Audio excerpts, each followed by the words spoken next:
La reconstrucción de la democracia argentina. La historia de nuestra democracia es en este sentido entrecortada.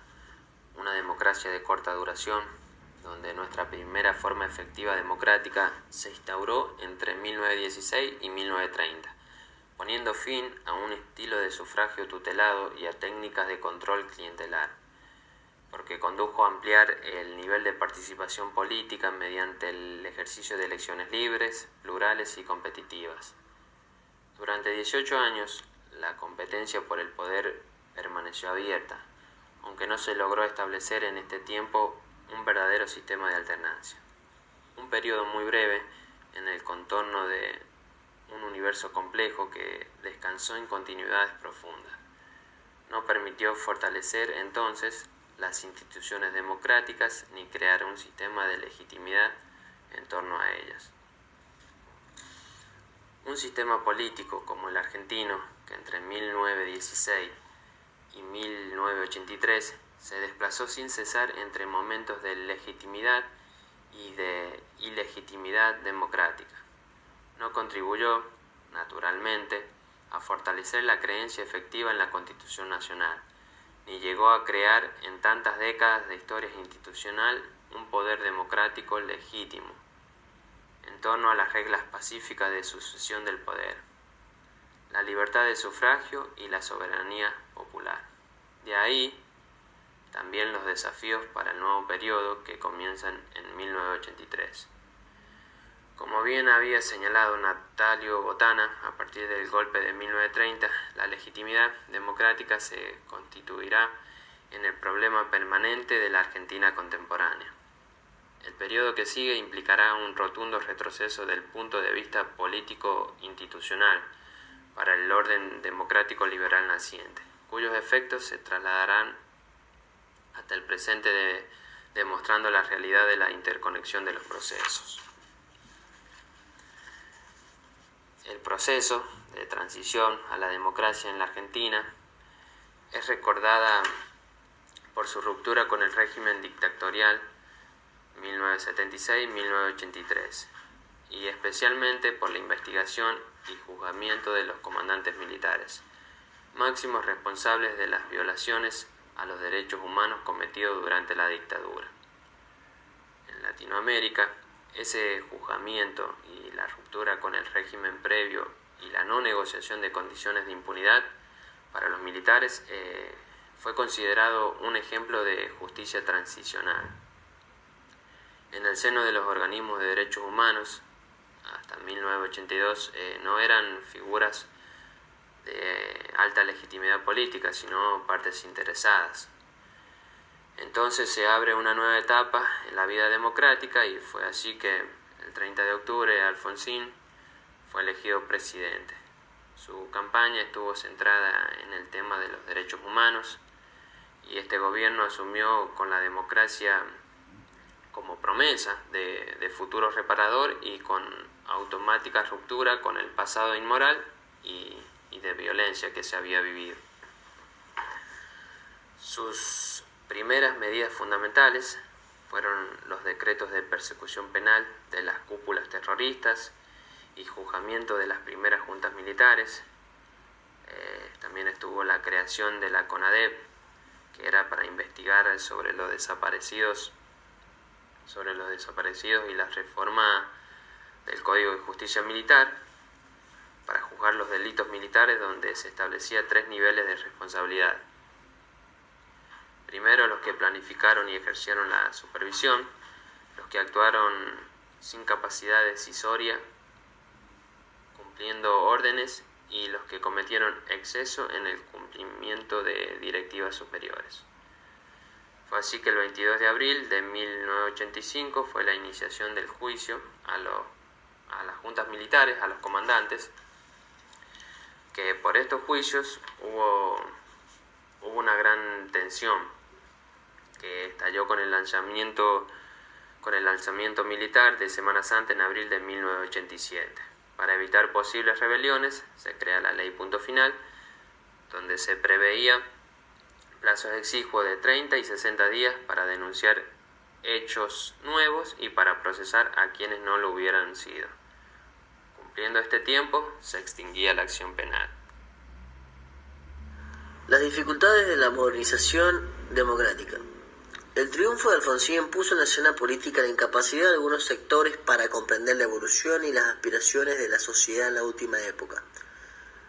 Esta sociedad estaba muy golpeada por la represión política y social de la dictadura. Esta no toleraba más prácticas y modelos autoritarios de convivencia social. Ese fue el principal motivo de la participación social en el proceso electoral del 30 de octubre.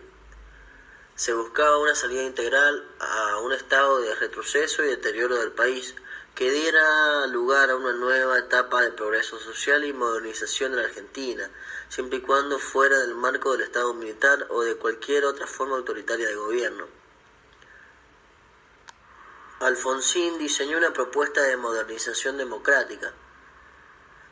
Ensayó en un primer momento un programa democrático renovador que atacó varios frentes: a los militares, la iglesia y los sindicatos.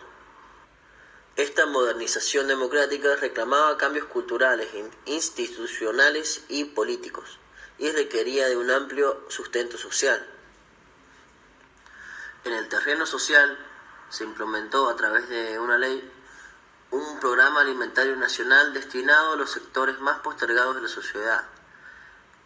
Otra iniciativa fue la convocatoria al Congreso Pedagógico, el que era encargado de crear un estado de opinión y elaborar propuestas para una ley nacional de educación.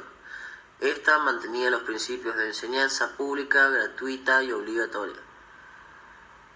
La Iglesia se movilizó en contra, en donde realizó una actuación enérgica por la defensa de sus intereses en la enseñanza privada y contra el discurso demasiado laico que flotaba en el ambiente.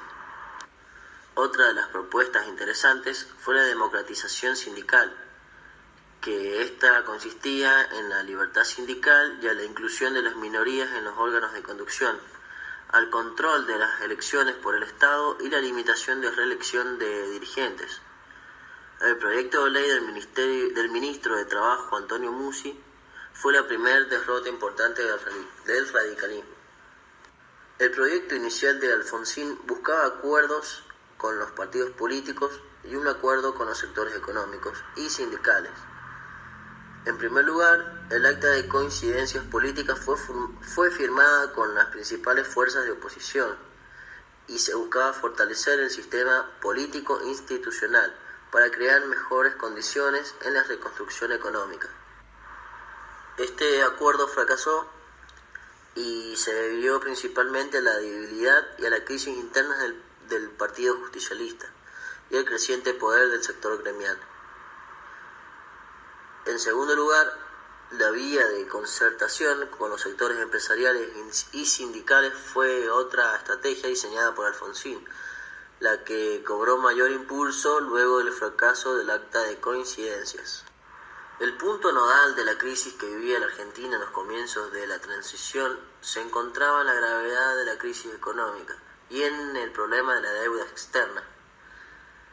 Grispún fue reemplazado por Juan Sourroville, el cual puso en marcha el Plan Austral, el que modificaba el signo monetario.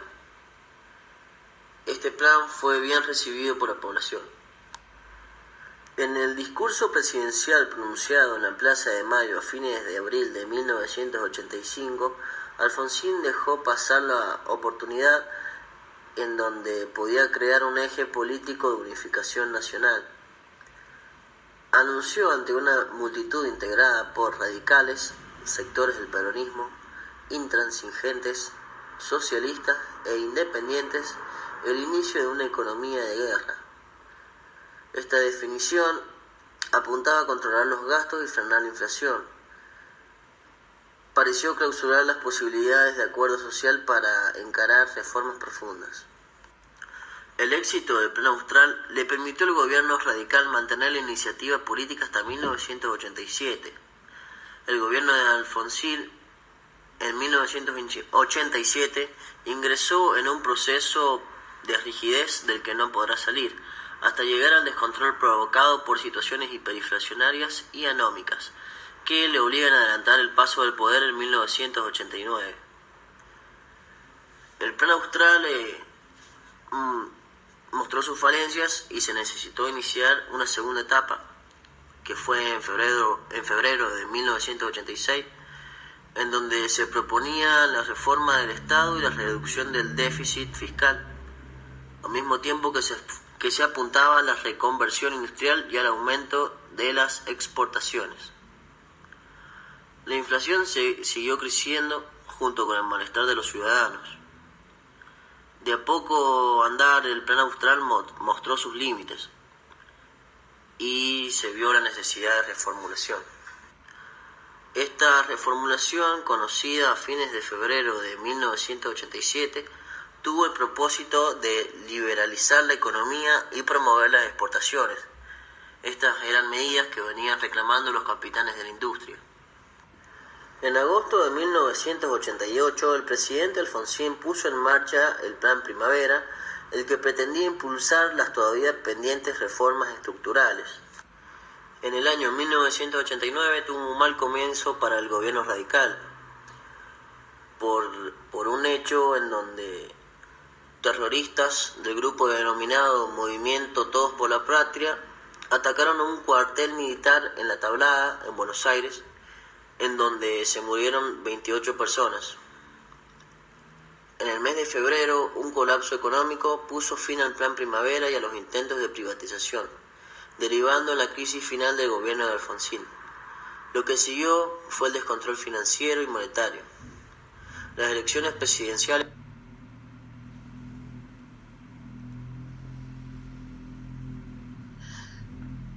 El gobierno de Menem triunfó en las elecciones el 14 de mayo de 1989 con 48% de los votos frente a su rival del radicalismo, Eduardo Angelos, que obtuvo el 32%. Desde el primer día que asumió, realizó cambios opuestos a lo que tenía para resolver la crisis. Era del partido Unión del Centro Democrático, pero paradójicamente era acompañado por el símbolo antiperonismo. Para resolver la crisis dependería de la capacidad que tuviera Argentina de participar en un sistema de acumulación mundial. Un grupo dominante encontró una acción frente a la gravedad de la crisis, consistía en tres dimensiones simultáneas: la liberación de la economía, la reforma de Estado y la desregularización de los mercados. La culminación de la transición política. Para que la transición política fuera completa, tenía que cumplir dos aspectos. Primero, la instalación de las instituciones democráticas. Segundo, era dominar el poder militar, que fue resuelto mediante indultos. En primer lugar, los que se conocieron el 7 de octubre de 1989, que benefició a los militares comprometidos en la violación de los derechos humanos. Y en segundo lugar, los que se anunciaron el 29 de diciembre de 1990, que le liberaron a los comandantes y a otros militares. La decisión del gobierno de perdonar a los militares por la violación de los derechos humanos corrían el riesgo de perder la confianza en el pueblo, principalmente en la justicia y la ley, la cual no tuvieron en cuenta. Agencia y los poderes excepcionales. El descontrol de la economía generó dos problemas. Primero, debilidad de la autoridad política y segundo, la pérdida de legitimidad en la moneda en 1989, que luego fue reemplazado por el dólar. Con la llegada de Cabello en 1991, hubieron reformas estructurales como la ley de convertibilidad, conocido como el 1 a 1. Se prohibió la emisión de moneda sin respaldo de divisa. Estabilizaron la moneda y los precios. Al restablecer la confianza de la moneda, redujo la inflación y restauró la estabilidad macroeconómica. La ley de convertibilidad también tuvo aspectos negativos, como el déficit fiscal, pérdida de competitividad comercial y el alto desempleo. La reforma de Estado se apoya en cuatro soportes básicos: la privatización, las desregularizaciones, reforma administrativa y descentralización de servicios. Tenía dos etapas. La primera, que transcurrió entre 1989 y 1996, orientada a obtener el equilibrio macroeconómico, a ponerle fin al proteccionismo, a desregularizar los mercados y reducir el tamaño de Estado. La segunda sucedió entre 1996 y 1999. El objetivo principal era completar la primera etapa con las privatizaciones periféricas, creando fondos para la recaptación de los trabajos del sector público.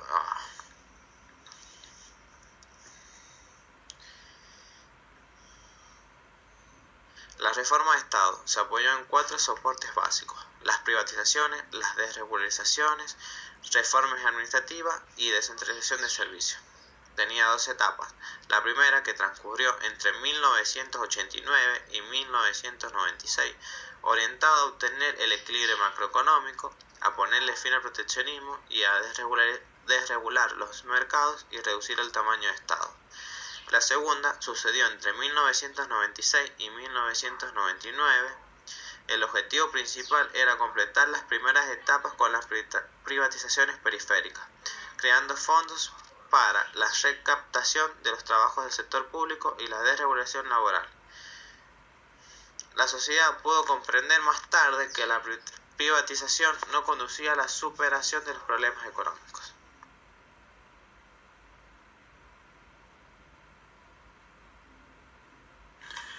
En 1993 se produjo el Pacto de Olivos y la reforma constitucional. En este año, Menem del Partido Justicialista y Alfonsín del radicalismo llegaban a un acuerdo en una reunión secreta en busca de beneficios. Algunos de estos beneficios fueron el poder de la Corte Suprema y Constitución Nacional, la reducción del mandato presidencial por 4 años, la inclusión de la cláusula de reelección, designar un jefe de gabinete, crear un consejo de magistratura y superar el bajo nivel de institucionalización de la democracia. A pesar de que Menem obtenía una reelección exitosa, el problema era la necesidad de mejorar la competitividad de la economía. Acá el plan de convertibilidad empezó a mostrar sus falencias en cuanto a la estabilidad macroeconómica, dado que este plan dependía del endeudamiento externo. En 1997, Menem busca su tercer mandato, pero una reforma constitucional se lo prohíbe. El Estado de Derecho, que organiza el funcionamiento del régimen democrático, definió los alcances del poder, su duración y distribución. A pesar de esto, Menem permanece 10 años en el poder, desde 1989 hasta 1999. Decisionismo político. La capacidad de gobernar demostrada en momentos de crisis no estuvo al servicio de la calidad institucional de la democracia. En la década del 90 se instala un complejo sistema de decisión que busca lograr un régimen presidencialista, lo que lleva a un escenario de rivalidades entre el Poder Ejecutivo, el Congreso y los partidos políticos, situación que puso trabas al correcto funcionamiento del Poder Legislativo. En cuanto a la responsabilidad del gobierno, se explica por una época caracterizada por las transformaciones estructurales de la sociedad y la economía, la crisis de la política por un estilo poco respetuoso de la división de poderes y de la ética de la función pública. Se plantea que el gobierno de Menem no se hizo responsable de las consecuencias previsibles de sus decisiones económicas y de las medidas políticas que ponían en riesgo el funcionamiento normal de las instituciones de la democracia.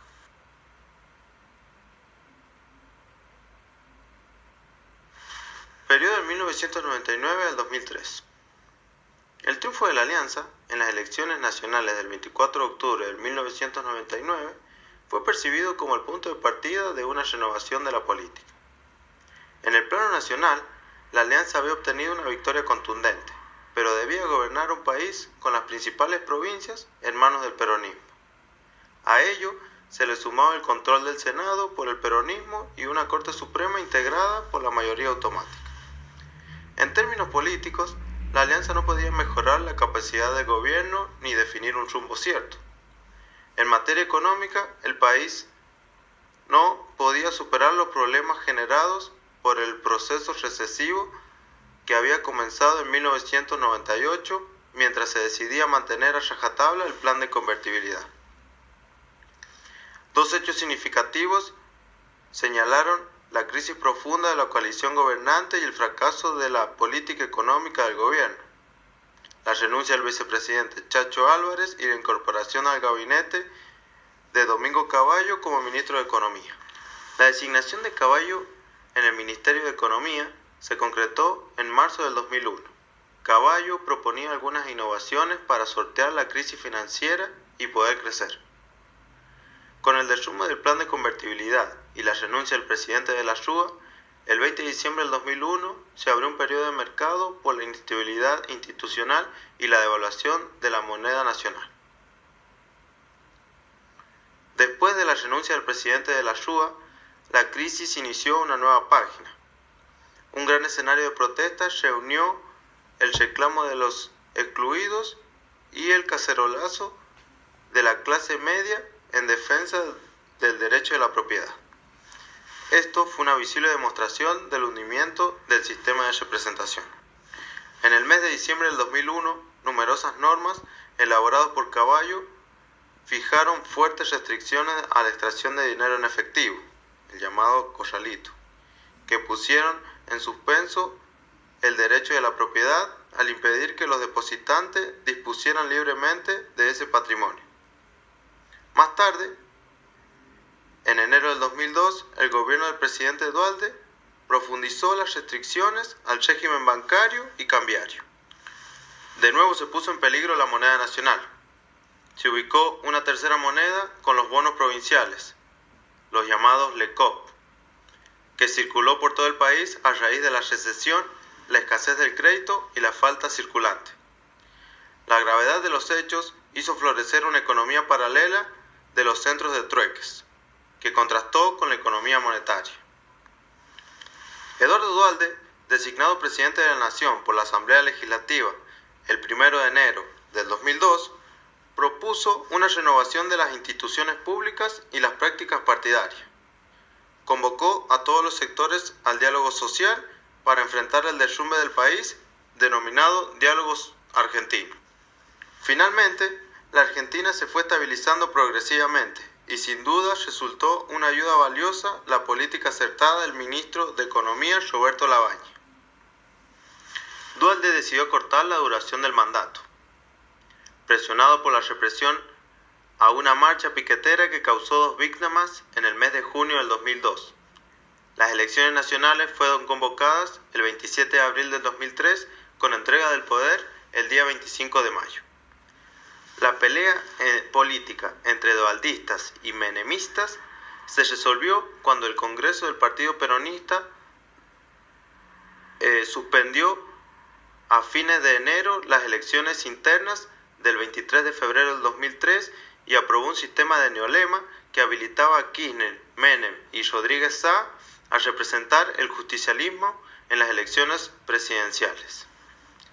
Con el sistema de neolema, la estrategia de Duhalde buscó atraer al electorado no peronista para derrotar a Menem. Con las elecciones nacionales de octubre del 2001 se abrió un periodo de impugnación de la política, que se ha interrumpido con las elecciones presidenciales del 27 de abril del 2003. Néstor Kirchner llegó al gobierno, acompañado por solo una de las 3 fracciones en las que se dividió el peronismo en la contienda electoral del 27 de abril. La opción de Kirchner fue clara desde el primer momento. Se inclinó por formar un gabinete representativo del espacio electoral que lo llevó al triunfo y por recostarse en la propia fuerza que le da el ejercicio de la autoridad presidencial, con un estilo marcado por las decisiones rápidas y reservadas, anunció el comienzo de una nueva era de renovación política y de mejora de la calidad de las instituciones democráticas, que dejaría atrás la era menemista de corrupción política y de grandes negociados de los intereses corporativos.